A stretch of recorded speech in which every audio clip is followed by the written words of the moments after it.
سلام قربان، جاریز هستم، دستیار موقت هوش مصنوعی شما. به اولین مأموریت خودتون بعد از گذراندن کلیه دوره خیلی خوش اومدید.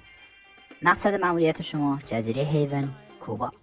در این جزیره کارهای مختلفی انجام میشه، از قبیل بچه بازی، ساخت ربات‌های جنسی، تجاوز به ربات‌های جنسی و حتی تجاوز به دخترای کم سن و سال مانند 15 تا 17 سال هستش. اینجا راست کار منه. خفه شید قربان. در این جزیره شما مأموریت دارید که 3 نفر رو به قتل برسونید. به هوش مصنوعیشون از امنیت بالایی برخورداره و توسط من هیچ راهی برای هک کردن اون وجود نداره. شما در این جزیره به اسم آقای ریپیر شناخته میشید و اونجا به مدت 1 هفته مهمان هستید. شما 3 هدف دارید. هدف اول شما تایسون بچه باز که همونطور از اسمش معلومه خیلی آدم بچه بازیه.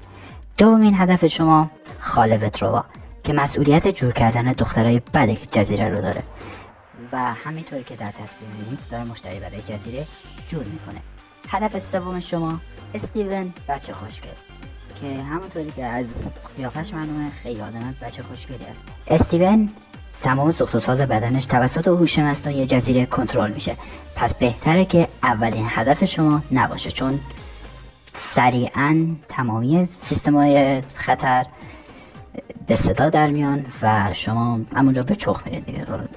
هدفهای شما پس شد 3 نفر: تایسون بچه باز، خاله وتروا، استیون بچه خوشگل. موفق باشید قربان. به بهشت خوش اومدید قربان. راستی یه چیزی قرار بود دستیار من دختر باشه. قربان، نکته‌ای که فراموش کردم بهتون بگم، من دستیار دختر 200,000 تومان گرونتر میگرفتم و سازمان هم دیگه کنس بازی در آورده. حالا هر جور شما در توان دسته حالا عمل لذت بده ببر، حالا فکرش میکنیم با. باشه خب. راستی تو کیفم گفتن یه اسلحه‌ای گذاشتن. در مواقع استرال از اون اسلحه استفاده میشه. حالا کلید اتاقتون رو بردارید و به سمت اتاقتون برید.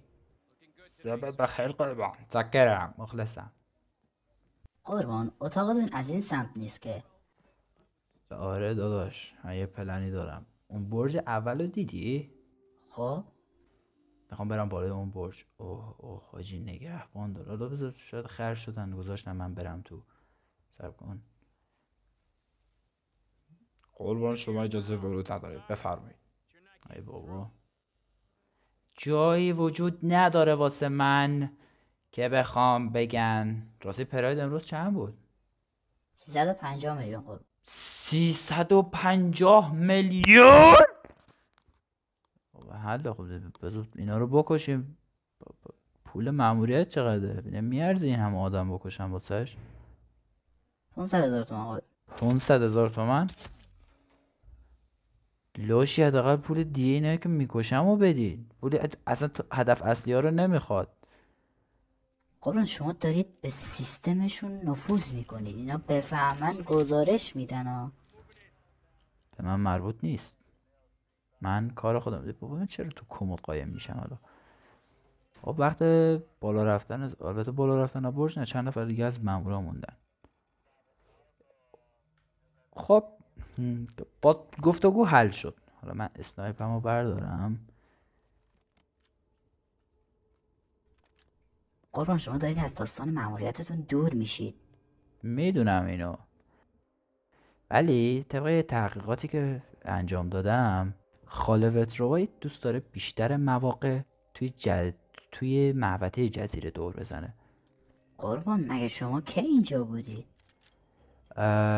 حالا بماند، من اهل اینجا نیستم اصلا. من آدم پاکی هستم.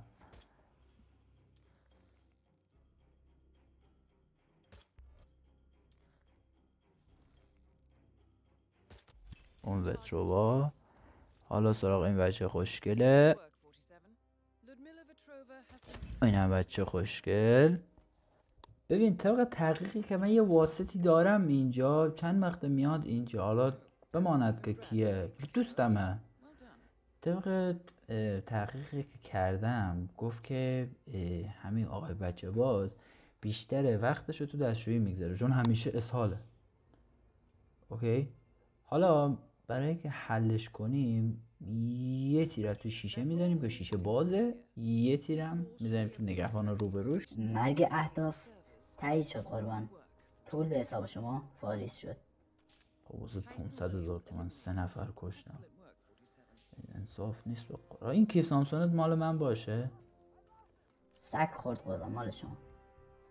ایول بریم. بای بای.